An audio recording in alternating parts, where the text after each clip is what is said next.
Guys, another day, another job. Ang susunod naman natin gawin ngayon ay babaklasin na natin yung mga kabinet dahil magbabagong setting, palitan lahat ng kabinet. Okay guys, so panoorin nyo kami, magbaklas tayo ng kabinet. So guys, inalis na namin lahat ng mga kabinet dahil ang gusto ng homeowner ay papalitan lahat ng bago. At saka dahil magbabago ang setting ng lahat. At papalitan din natin guys yung countertop ng quartz. Finally guys, naalis natin lahat yung kabinet. At ang mangyayari dito guys ay magbabago ang setting. So ang gagawin natin dito guys ay malalagyan natin ng island.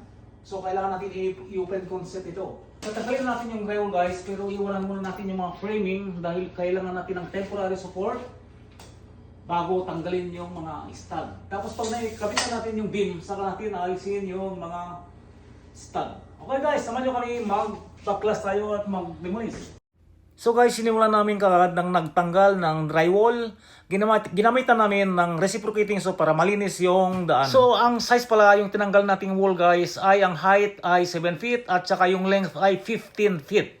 So guys, finally natanggal natin yung drywall, both sides. Ngayon nakikita natin kung ano ang tsura. So guys, ito ay 8 feet na island. Pero hindi pa natin pwedeng tanggalin guys yung mga stud dahil kailangan pa natin maglagay ng temporary na support bago tanggalin. Tapos lalagyan natin ng beam at poste para siguradong matibay.